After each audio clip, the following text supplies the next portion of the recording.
As a physician scientist, in 1 minute I'll be in the clinic seeing patients, telling someone with a new diagnosis of cancer.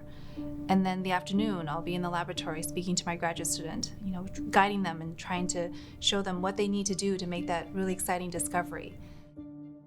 This is a way for us to look at how invasive our tumor cells are. We're actually able to look at the tumor cells under the microscope here. The duality of being able to see patients as well as doing research is really important. It really helps to inform each other.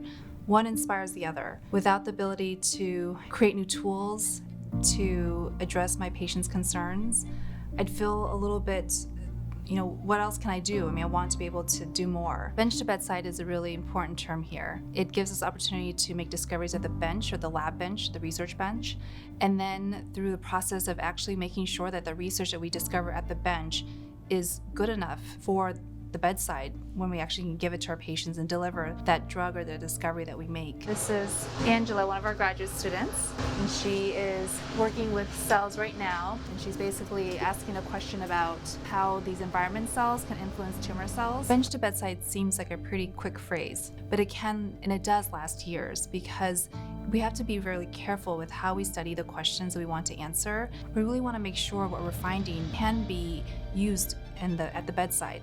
And that does take months and years. Clinical trials do start in the research lab. In fact, all clinical trials need to have some basis in the laboratory before they move into our patients into clinical trials and clinical care.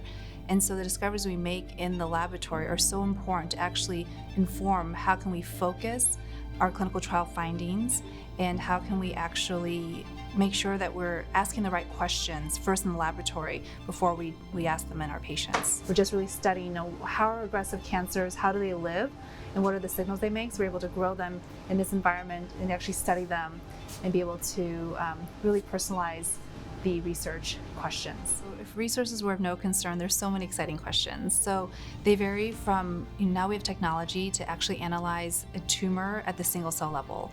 And so we can not look at just, these are tumor cells, or these are environment cells, or these are immune cells. We can actually look at what each of those cells are saying and speaking, and also look at it spatially, so we can actually see the location of these cells and what signals they're actually able to speak to each other. But that is, it's very new technology, and so it's quite costly. And each tumor, we're realizing and finding out, are so different among each other, right? So no person is the same, no tumor is the same. To be able to have that ability to actually maybe even do a real-time turnaround, taking a tumor and be able to see at the single cell level what that tumor is saying to each other, to its environment cells, immune cells, would be really exciting to do. Here's a typical place where we are able to understand and study the language of how these tumor cells talk to each other. So it's a special assay that we use to do that.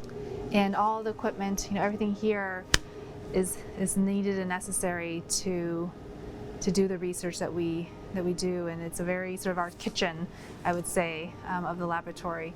We're able to work and develop what we call assays or tools to study our questions.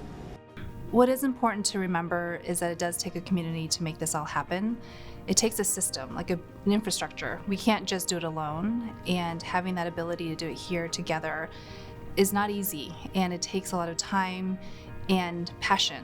There are these early ideas that just need that extra boost that the community and philanthropy can provide us, and then we're able to then show nationally when we apply for these national grants and actually are awarded them, that this all came from and started from philanthropy. What it means to me is being able to give maybe 1 more year, 2 more years, 3 more years, 10 more years to my patients. And so this support is so meaningful because it can directly affect family members, friends, the community.